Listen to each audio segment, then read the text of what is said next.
Hello, friends and listeners. Welcome to Truth, Lies, and Alibis, the true crime podcast from three friends sharing their perspectives from having years of 911 dispatching experience.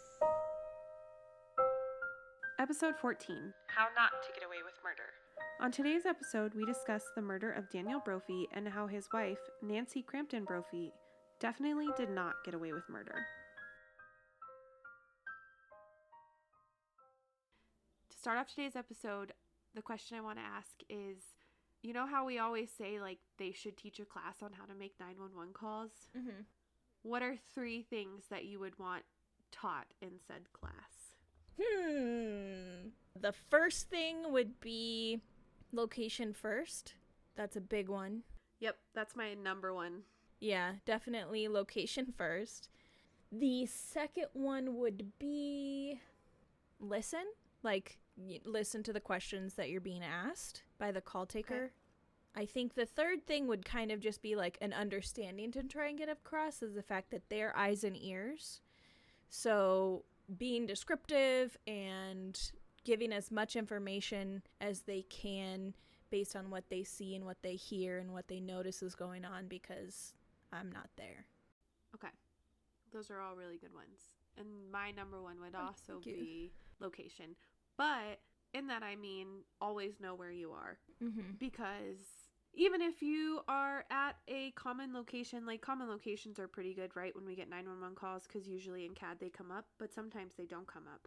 Or sometimes people will say, I'm at Walmart or something like that. And you're like, okay, which one? And they don't know, right? Or they say they're at the Walmart and you say which one and they say don't know, I'm near the highway. Okay, that doesn't help me either because both Walmarts are by the highway. Okay, well, I'm near this hotel. Well, that doesn't help either because there's that hotel by both Walmarts. Yes. So it's always good, like, to at least know the cross streets, right? If you're going to a common place, or if you work somewhere. Yes. Or if you work somewhere, learn the address, because you never know if you're going to need to call 911 or you're going to have an emergency. Or, like, I think I've mentioned this before, but before I dispatched for the highway patrol, I didn't really realize how important it was to know which direction of travel or even which highway I was on, because, you know. Oh, yeah. Yeah. I mean, to be fair, before I worked in dispatch, I didn't know the addresses of where I worked. Yeah. But it's important just in case you have to call 911. For so sure. When me and my kids are in the car going somewhere, like, I started really stressing, like, pay attention. I would be like, which direction are we going? Which highway are we going? Do you see a mile marker? Like, we would make a little game out of it because I was, you know, a single mom, so I was traveling with just them. And if something happened and I couldn't call 911, I wanted to know that they would know where we were, you know? And those are good life skills to have. Those are good. That's true. But because I would get calls at the highway patrol and I'd be like, where's your emergency? And they'd be like, oh, I'm on I-40. And I'm like, okay, but where? Yeah. Okay, great. That actually runs through multiple states. Thank you. Yes. And then I'd be like, okay, do you see a mile marker to try and help me? And they'd be like, what's a mile marker? So I just wanted my kids to not be that 911 caller, right? Yeah. Or I'm on this highway headed south. You're not, because that highway doesn't go south. Yes. And they're like, but no, that's the direction I'm going. And you're just like, okay, what are you going towards? Know where you're coming from and what you're going towards. What city are you going to? Yeah. But I would also say, like you said, to listen to the questions you're being asked and to actually give the information, right? Oftentimes when 911 callers call too, I feel like they start with this whole long story, or you know what I mean? When, you know, time matters. So I would say, like, listen and answer and give as much as you can. But as we had learned, we all talked about in John Bonet about how her 911 call was a little weird. And then Jess and Kylee know this, but a week later I went to go pick up my daughter and she was missing from the after school program she goes to. And I had to call 911 to the 911 center that I work at. And I was literally the worst 911 caller ever. Like, someone who I would be like, oh my God, that person is an idiot. So I know these, like, tips, maybe you'll keep them in the back of your mind when you make a 911 call. But also we all know, like, in emergencies, people oftentimes don't know how to act. Right. So absolutely. That rational thinking is completely gone. Yeah. Especially when it comes to a loved one, right? Yeah. So I would say try to listen and try to give as much information as you can and try to remember to breathe, because I did not remember to.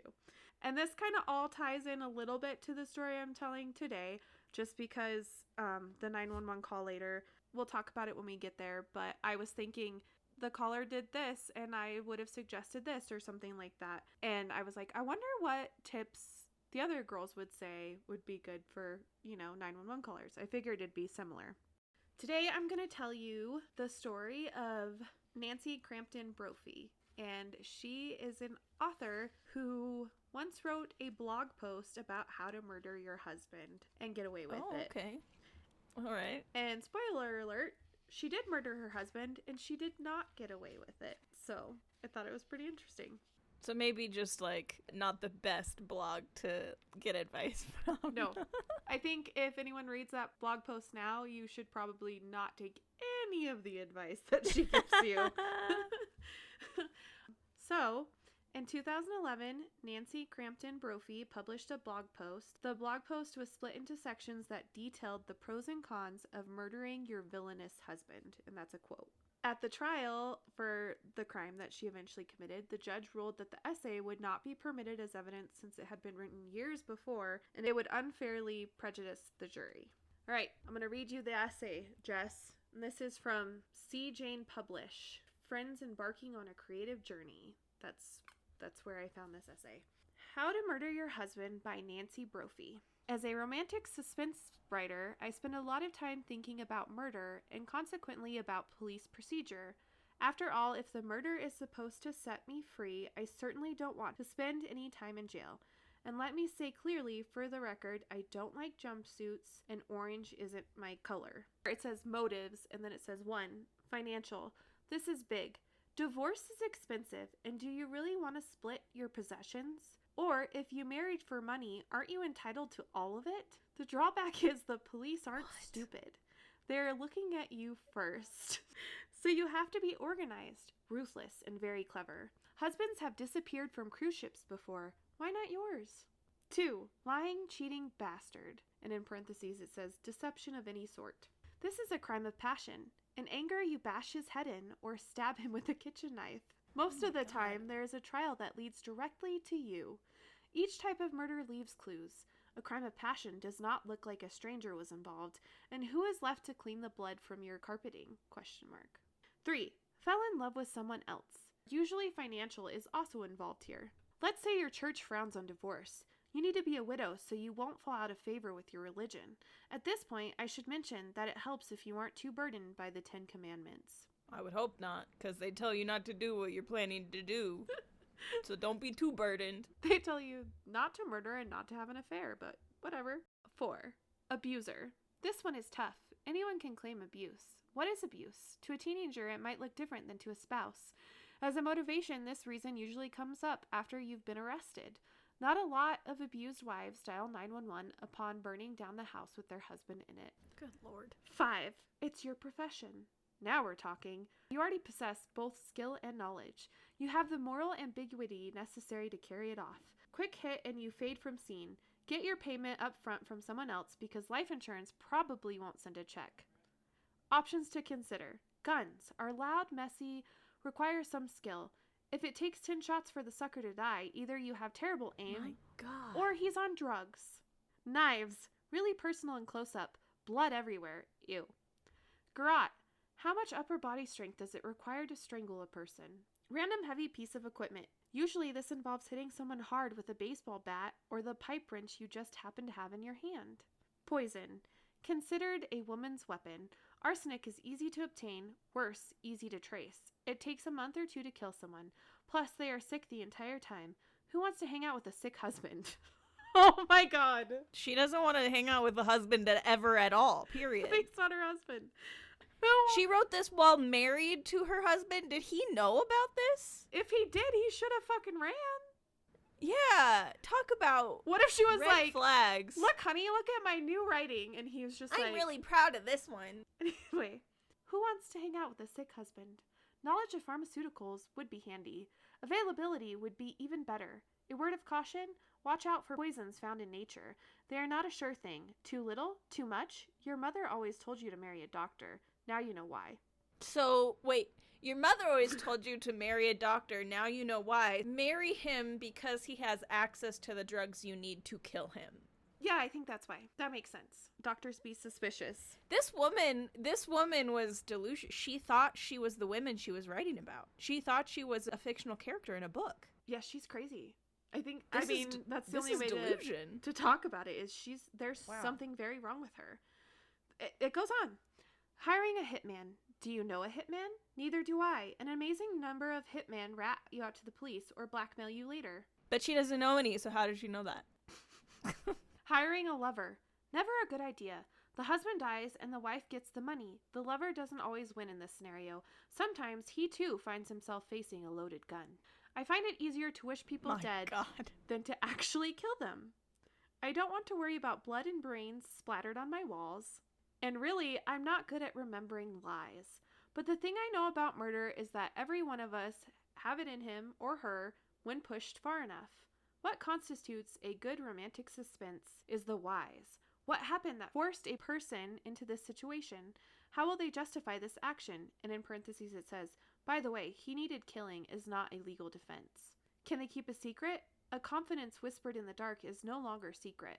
What if killing didn't produce the right result? Would they do it again? Could they do it again? What if they liked it? Whoa, there's an idea for a new story. And that's the end of her blog post titled How to Murder Your Husband by Nancy Brophy on C. Jane Publish. And I'll put a link on our social media so people can go read it for themselves. The very first thing that I had to scribble a note of because I wanted to come back to it. But at the very beginning when she talks about if it's supposed to set me free. Yeah. Not you, not the wife. Nope. Not the person that wants to kill their husband, but me. Yeah. If it's supposed to set me free, I don't want to get caught. She's super, it's about her. And she makes Yes. that very obvious that, oh, I'm not speaking hypothetically. I'm speaking about me is basically how she's wording it, right? She's scary. She's crazy. Just the whole part where she said, who wants to hang out with a sick husband? Yeah, I don't know. It's part of your vows. So most people, I think, would do that. By the way, he needed killing is not a legal defense. And this whole, I find it easier to wish people dead than to actually kill them.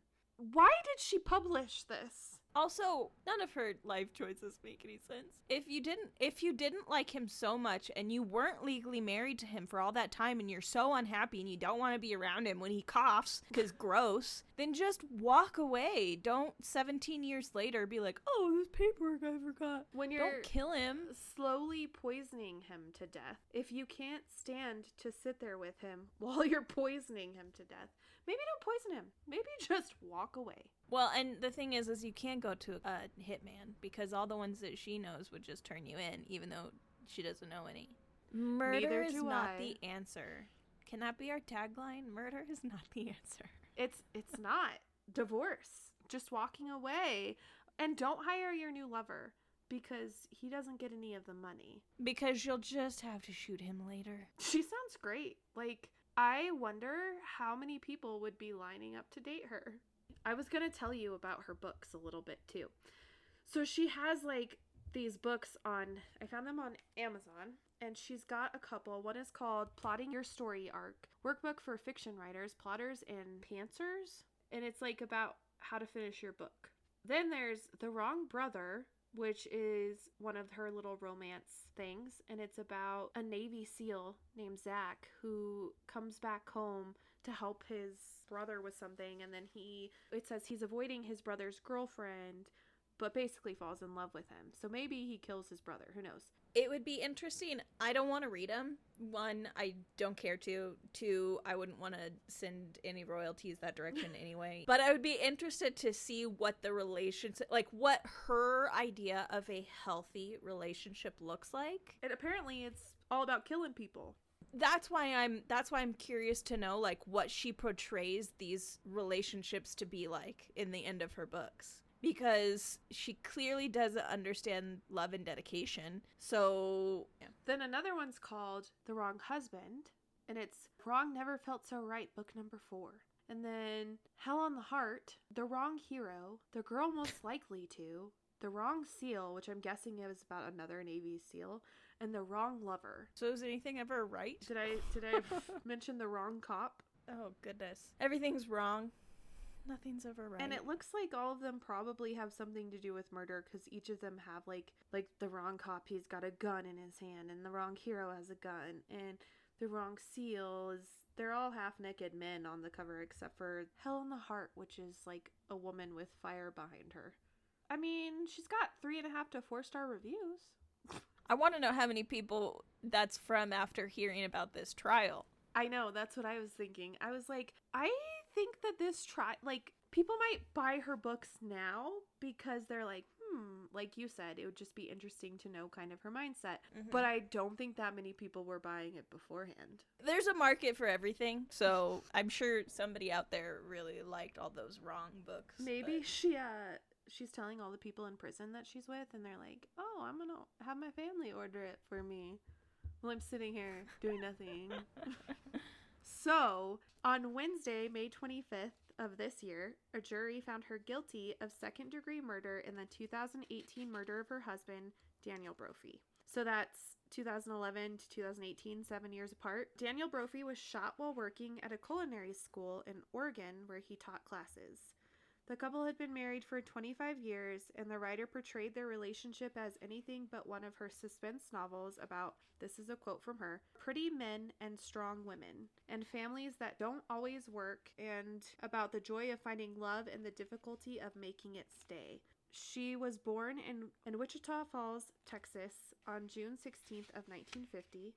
She majored in economics at the University of Houston, and she was married to a police officer for some time, but the marriage fell apart. So in 1990 or 1991, she moved to Oregon, where she enrolled at Western Culinary Institute, where she met Brophy in her first class. It was his first term as an instructor at the school. According to records, the couple were friends at first, and Brophy, who was married, didn't divorce his wife until 1994, and 8 years after they met, the couple married in 1999. However, they didn't file the paperwork to legally be a married couple until June 14th of 2016 because they forgot to file the paperwork. At least that's what I read in all the reports. Okay, that's a long time to forget legal documents, especially that affect your taxes that you do every year. Yeah, it's a little weird, right? That's 17 years. Oh, we've been married for 17 years now. Maybe we should file that paperwork. So maybe she forgot, in quotes, to file the paperwork, and then filed the paperwork when she began to make this plan about how to murder your husband and get away with it. Yeah, make sure that documentation you've been neglecting to turn in for 17 years finally gets turned in. So that you actually are legally married. So that so he's actually your husband. Because you can't get away with killing your villainous husband, quote, if he's not your husband. He's not your husband. So Brophy earned about $50,000 to $60,000 a year teaching, while Crampton Brophy ran Chef du Jour Catering in Northwest Portland. That company earned about $500,000 a year, but after 9/11, the company went downhill. So I'm just pointing this out because they think that finances definitely had something to do with her motive. She eventually left the catering business and took a job selling life insurance and Medicare policies on commission. After graduating, Crampton Brophy also dabbled in literary crafts and joined local writers' groups. She said she was never into writing for the money, and her first pamphlet that she published was in college in 2013, and then she published her first romance novel in a series that would become 5 novels. The books were about star-crossed lovers and the police procedures in one novel, where a multi-million-dollar life insurance policy was included. Crampton Brophy would self-publish a total of 9 novels, but most of her novels have less than a dozen reviews, and they made little income. Brophy had to take out $35,000 from his retirement in November of 2017, so a year before his death, to pay off credit cards and other debts because they weren't making enough money to sustain the lifestyle that they were living. An article I read on MSN had to point out that despite her money issues, she spent $1,000 a year at Starbucks, and I was sitting in dispatch reading this, and I was like, I wonder how much money I spend a year at Starbucks. Because I drink so much coffee. And I didn't think $1,000 really seemed like that much, but then I did the math, and it was I think it was buying a coffee almost every single day. That was kind of my wake up call. I was like, maybe I need to back off on the Starbucks spending. And nobody can bring up in a trial one day that you spend $1,000 a year on Starbucks. So. Yeah, they'll list off other bullshit like dice or t-shirts or something. They would be like, and Brittany spent $5,000 a year on books, because literally that's all I buy. Crampton Brophy would testify that she bought an unregistered ghost gun, that's in quotes, kit, and a barrel for a Glock pistol online that inspired a book about a woman who put a gun together piece by piece to fend off an ex-lover. So basically she said she bought all this stuff for research purposes, and it would come up in her trial later. The prosecution would allege that she bought the Glock and then replaced the gun barrel with the one she got online to use the weapon in the murder of her husband. After their murder, they alleged she put the original barrel back in the gun and disposed of the other one to keep police from identifying it. They also said that her van can be seen on security camera in the area of the Culinary Institute around the time of the murder. She told police in interviews that she had spent the entire morning writing and would later claim, and I quote, retrograde amnesia because of the shock of her husband's death. Convenient. Yeah. She said she had last seen her husband earlier that morning before he left for work, and at trial, the prosecutors would say, the reality is the last time Nancy saw Dan was when she stood over him and then looked him in his eyes as he's breathing in his last bit of life, paralyzed and injured. He wasn't dead yet, so she looked into his eyes and pulled the trigger one last time. That's the last time she saw him. They also alleged that the couple was having money issues and she murdered her husband because he could not provide the lifestyle she wanted and wanted to cash out on the life insurance policies she had purchased for him. And so one of the prosecutors pointed out at trial that Dan Brophy was worth almost $1.5 million to Nancy Brophy if he was dead, and he was worth a life of financial hardships if he stayed alive. Prosecutors said in court documents, Nancy Brophy planned and carried out what she believed was the perfect murder, a murder she believed would free her from the grips of financial despair. Crampton Brophy, however, described the last few months of the marriage leading up to the death as the best times in their relationship. She said that she was better off with her husband alive. So I wonder, like, if in her mind it was like the best months of their relationship because she knew it was coming. Because she knew, yeah, for sure. And I wonder how long she had this plan where she was like, I don't know, she was probably just like happily thinking about all the things that she was going to do with that money, right? Which it sounds like she wasn't very good with money, and I don't think it would have lasted her that long. Well, like if you have financial problems, pouring more money on top of it isn't going to help it. Obviously, it can help, but it's not going to fix it. Yes. If you're throwing your money away at everything, just giving you more money just gives you more money to throw away at stuff. You're going to pay off your credit cards, and then you're going to use your credit cards again, and you're going to be back in credit card debt. Yep. And she'll just be self-publishing more books that won't be making that much money. I feel like this is my thought. This is my advice in my blog that I'm never going to write. If you kill your husband and you want to get away with it, don't blog about it. Also, maybe just don't kill your husband. How about get a divorce? Yes. Divorce may cost a lot more money. Maybe you shouldn't have that money, but it doesn't cost your whole life in prison. You know, she didn't have to ever turn in those papers anyway, and she could have just moved out. That's true. I wasn't even thinking about that. She could have just said, oh, by the way, I forgot to turn in our marriage certificate. We're not legally married, and I think I'm going to move back in with my mom or something. So I'd like to break up. See. Also, don't take out a life insurance policy on somebody that you plan to kill, because let's not take out life insurance policies on other people. And if you're leaving your life insurance policy to someone, just don't tell them. And I would like to add another, here's a piece of advice as well. If your husband says, or your soon-to-be husband says, hey honey, let's get a $1.5 million life insurance policy on you, and you like don't do anything dangerous, like he worked at a culinary institute. It's not like he was working a dangerous job or anything, or doesn't have like really extreme hobbies like, I don't know, cliff jumping or skydiving. Maybe think about that. Maybe just be like, hey, I am feeling really uncomfortable. Can we talk about why you want to take out $1.5 million in life insurance policy? So on the morning of June 2nd, 2018, students arrived for his culinary class to find Daniel Brophy bleeding on the floor. The 63-year-old had been shot in the back and the chest at close range. There was no sign of forced entry or robbery, and Brophy had his wallet and his cash and credit cards on him. So she basically came in, shot him, and left, and didn't try to like stage the scene in any way, which is great. I mean, it's really great that she wasn't really smart about it, but Yeah. for someone who thought it through, she really didn't think it through. You know what I mean? So I'm going to play the 911 call for you that they made when they found him. And it was made by a student who actually did CPR, and she ended up testifying in the case. And you can see, like I said, the whole case on YouTube. If you just look it up, there you have every single day there, and you can see her, and they play the 911 call in court. It's just the 911 call, and we'll talk about why it made me think of what you would suggest for your 911 callers. 911. Hi, we are at Oregon Culinary Institute, and there is somebody collapsed in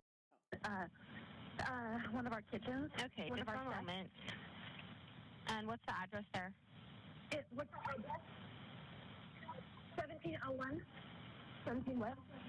Southwest Madison. 1701 Southwest Madison? No, 1717 Southwest Jefferson. 1717 Southwest Jefferson? Yep. Yeah, yes. Okay, and... He's one of our chefs, and he's an older man. All right, is he conscious right now? No, he is not conscious. Okay, is he breathing? No, he is not breathing. Okay. And is anyone doing CPR? Yes. Yes. Okay, someone's doing CPR right now? Yep. Do they need instructions? Do you need instruction, or do you need? Are they doing compressions only? She's doing compressions, and I can switch out too if you need to, because I'm CPR certified. Okay. All right. And do you know the cause of this, or what happened? Did he just collapse? No, we have no idea. Somebody just found him on the floor. Okay. So I just want you to continue doing those CPR compressions until help gets there. If you guys need until help gets here. Yeah. If you need to, I'm just talking to the gal who's doing it. Perfect. And if she gets tired and someone needs to take over, go ahead and do that. Okay. Is there someone that could? Is there a side that the responders need to go to? Yes, it's on the north side of the building. What is this? What street is this? Madison. It's on the Madison side. Okay. So yeah, go to Madison and enter on the north side, on the Madison side? Yep, on the Madison side of the building. It's the north side of the building. Okay. And can you send somebody out there to show the responders where to go? In the parking lot. Yep, there's a bunch of people in the parking lot. Okay, perfect. And I am too now. Yep. Okay, and how old is he? I don't know. I know that he's at least in his 60s or 70s. Okay. 70s, I think. All right. That might be a little bit too old, but he's an older gentleman. And he's one of the chefs there, head chef? Yes. Yep. No, he's just one of our instructors. Okay. All right. Does he have any, heart issues that you know of? I have no idea. Okay. He's not my instructor. All right. And then can I get your first and last name? My name is Katie Dooley. And a phone number? All right. And I'm just going to stay on the line with you until somebody gets there, okay? Yeah. Okay. And someone else is putting in, the address is 17012 Southwest Jefferson. I'm not sure. Keep going. Do you want me to do it? Yeah. Okay. He's bleeding out of what? Okay. He's bleeding out of his chest. Bleeding out of his chest? Okay. Yeah. Does he just started bleeding? Okay. Is someone still doing CPR? Yes. No. Should keep going? The ribs are broken. Yeah. Okay. Yeah. Okay. All right. Is someone still doing anything or no? Yes. Okay. Yeah. She's still doing compression. Okay. All right. Does she need to continue? Whatever she feels comfortable doing. Whatever you feel comfortable doing. Do you want me to turn out? Do you want me to take a turn? They'll be there. They're coming really fast. They'll be there any second. They're going to be there any second. I know. You're doing a good job. I know. You're doing a good job, okay? Someone's on scene right now. Is there someone out there? Okay, I know. Okay, they're coming. Do you see them? Fuck. No, we don't. Okay, I know. I know, Katie. You're doing a good job. I'm so sorry. I'm so sorry. Oh, my God. Do you see any of the responders? No, but they're getting him, but he's Okay. I'm sorry. I'm sorry. Okay.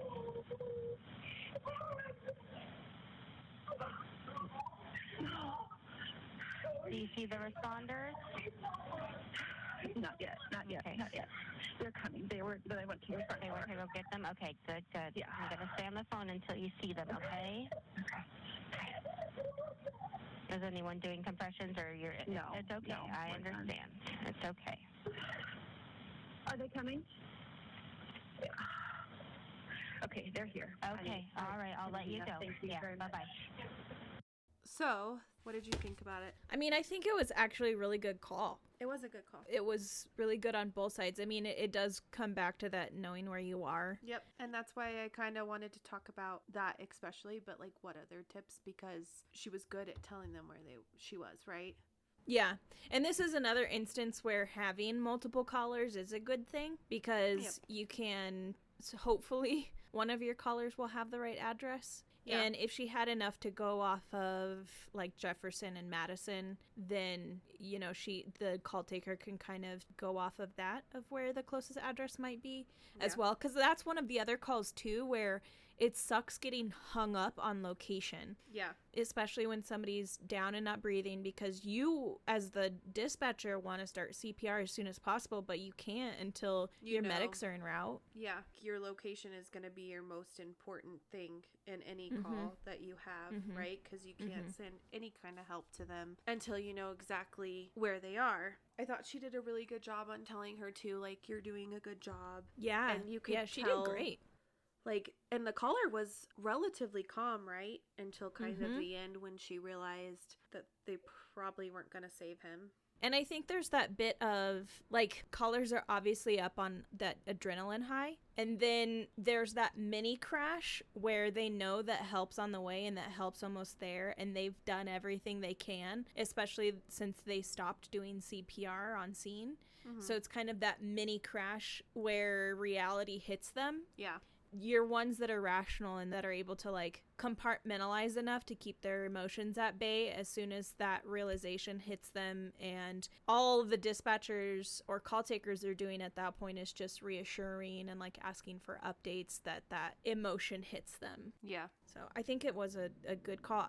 How long after he was shot was he found? I don't know. I couldn't find any information on that. That was another question I had. I was like, how did they not hear the gunshots? Because they walked into the classroom to go to class. Well, it's interesting, too, that they didn't notice the blood or bleeding from the chest wound until after compression started, which makes me think that he died fast enough from the initial gunshots to not bleed very much. Yeah. Or it was long enough that the bleeding had slowed and CPR just pushed everything around again. Yeah. I think because this story is kind of so new, like the trial just ended, right? That I noticed. Yeah. I know for a fact, because I read online, that tonight, actually, June 10th, I mean, it'll be later that we post this episode, but tonight, Dateline is going to do an episode about it. So if anyone wants, like, more information, and maybe Dateline will have more, because I just am going off of the mini articles that I read online, right? And I have to kind of give a shout out to Celeste, one of our coworkers at the place we used to work, because she suggested this story, because I hadn't heard of it. But it'd be interesting to know all that, because I too was like, 1, how did they not notice all that blood? 2, how did nobody hear the gunshots? Like, it reminded me of this call I took once, and I took this call. It was a caller who they called and they said that they had come in and found a family member deceased. They thought that he was deceased, and I'm like, okay, so he's not breathing, and I'm like trying to establish like what exactly is wrong, and I'm like, do you think that we can do CPR? And they're like, no. And they just kept saying no to me. And finally, because in my mind, I'm like, well, if there's any way at all that we can save them, we should start CPR, right? Because that's kind of your training. That's kind of what you think of. You're like, I want to do everything in my power to help this person save their loved one. Right. And then eventually, I don't know, a couple minutes into the call, after I'd already started help and stuff, she tells me that he shot himself. And I was like, oh. well, we could have started the call with that maybe, and then I wouldn't have asked you 100 times if you wanted to do CPR, you know? And then I just kind of had to be like, I'm sorry, kind of like she was, I'm so sorry, you're doing great, I've got help en route, I'm going to stay on the line with you until they get there. Who else is there? What do you see around you? Like trying to kind of gather more information. And I think that's the only thing that I thought of when I was listening to the call is like, I would have kind of asked a little bit about if there was anything around that could have caused the bleeding, or you know what I mean? Like just a little bit more, but that's me looking in from the outside. You know what I mean? Yeah. I mean, I don't think I would have thought to ask that. I think she did a really good job. She was a really good caller. The 911 dispatcher was really good with her. She was really calm, but you can tell because the video, and I'll post a link to that video that we used from YouTube for the 911 call, is actually the murder trial day 1, and you can watch the whole murder trial, right? We live in an awesome time for YouTube and stuff where you can literally watch almost any trial now every day. So I'll post a link to that, but you can see like she's still traumatized from finding that person. She didn't even know him really, but she's traumatized. And it's just like, how selfish of that lady to leave him there for someone else to find him like that. You know, not only is she, one, taking someone's life, but 2, she's like ruining other people's lives in the process, because that's a lot of trauma that they're going to have to go through. Oh, yeah. But she never even considered, they're not a blip on her radar. She didn't care enough to not kill her own husband. She doesn't care about somebody she doesn't know. That's true. I just am always like, I don't know. I just think about how everything you do as a human can affect other people. You know? Yeah. Well, that's because you're compassionate. There are other people that lack compassion, so. According to witnesses at the trial, Brophy described his wife as a manager or a cruise director, and is unknown how he truly viewed his marriage. He liked to take his students on day trips to the Oregon coast to forage ingredients, and the couple had an overgrown garden in the backyard. He was also an expert wild mushroom forager in the Willamette National Forest, and in 2013 he told the Oregonian or Oregon Live in an interview, I clipped an article from the newspaper a while ago about a 93-year-old mushroom hunter. I hope that's me at 93, and he was 63 at the time of his murder. He did also have a son and his mom. Did they have any kids together? I don't believe so. He had a son from previous marriage, and his name was Nathaniel Stillwater, and he said, we've all been waiting 4 years to start grieving his loss. To finally have some closure has been very important and meaningful for our family, so we can start to move on and always remember my father, but begin the process of trying to grieve. Nancy will be sentenced on June 13th, so 3 days from today, of 2022, and that is the sad story of the murder of Daniel Brophy and how his wife definitely didn't get away with murder. I'm gonna just list my references really fast. I used CNN, MSN, CBS, Wikipedia, YouTube, obviously, and Oxygen for all the information in today's episode. Do you know if she took the stand at all? She did. She took the stand in her defense. She tried to say how much she loved him, how much her right, the life, amnesia thing too. Yeah, and how much better her life was, and how she didn't kill him. It wasn't her. She didn't know the amnesia thing, and then she said, I know I wasn't there because I know I didn't kill him. Okay, except you did, because there's the footage of her van being in the area at the time of the murder. Did they find the barrel that she changed out? They never found the barrel. How do they know that happened? They found record of her buying that ghost barrel or ghost gun kit or whatever that she said she bought for book research. So the bullets don't match the gun, but they think that she switched that gun barrel out for the other one, but they never found the barrel that they thought she switched it out for. I just think that Homegirl thought that she was a character in her books that she was writing. It sounds like delusion to me. Yeah. Yeah. Well, it's so interesting to think, like, it sounds like they had an odd relationship, because you said he described her as a cruise worker and something else? A cruise ship director. Like a boss kind of lady. But she worked for life insurance? Worked off commission on life insurance? Yeah, because she once worked kind of for a catering company, but then 9/11 happened, and everything kind of went downhill. Yeah, That's weird. I don't know. It sounds like it, I mean, we'll never know, but it doesn't sound like it was... Like a loving I don't think kind she of? could have a loving relationship, to be honest. It sounds like she was probably enamored with her first husband, the fact that he was a cop, and she's fascinated by that stuff. And then, who knows, she, like, came across her second husband and only saw him as, like, a figure in a book and was like, oh, hey, look, research. And maybe she thought he could, like, give her the lifestyle she wanted, but then he couldn't really. Because he's a culinary teacher? Like, come on. It sounds like he loved doing what he did, too. And maybe she kind of, like, because you know how some women find, we are, like we say like a million times, we're not experts, and this is all just my thought process, right? It's all our opinions. Yes.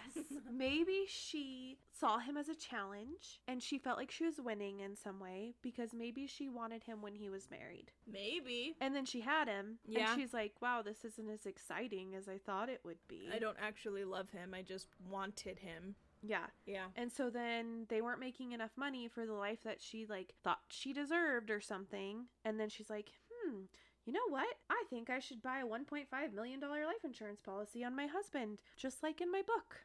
And then kill him and then not get away with it. And then kill him. And then, unlike my blog post, don't get away with caught. it. Yeah. So, as promised, I wanted to give you guys some updates because as of yesterday, June 13th, Nancy Crampton Brophy was sentenced for her murder charge, and she did receive, she was sentenced to life in prison for the murder of her husband, and impact statements were read by the victim's mother, his brother, as well as the student who performed CPR on him. And then the final impact statement came from Daniel's son, Nathaniel Stillwater, who stated, "You are a monster, and I'm ashamed that I have to admit to my children that people like you walk among us undetected." Stillwater said, "You lived in the shadow of a great human being." And then I wanted to add some stuff that I learned on the Dateline episode, because that aired, like, I think the day after we recorded. Day after, I think, yeah. So I watched it, and there's a couple of things I wanted to update. So at the time of the murder, the building was basically empty, which is why no one heard the shots fired. And they said that at 7:08, you can see her van on security camera from a pizza place across the way. And then you see him come in at 7:10 and disable the alarm. And then 10 minutes later is when a coworker found him, and they called 911, and that's when they started CPR. When officers made the death notification, Nancy told them, "Even if you find the person who shot him, it won't bring him back. I want him back. I don't care who shot him," which seems like, I mean, she's a writer. Normally would. Yeah, like, she's a writer, so I think she kind of overwrote that part. Yeah. She was She like, scripted it out in her head. let me be dramatic, but also, like, loving and say I want him back. I feel like most people would be like, find the person who did this, and they need to be taken care of. Like, Yeah. there needs to be Find justice. the person who did this and give me 10 minutes in a room alone with them, please. Yeah, but she's like, I don't care who did it. That's because you did it, dummy. Yeah, it's because you know.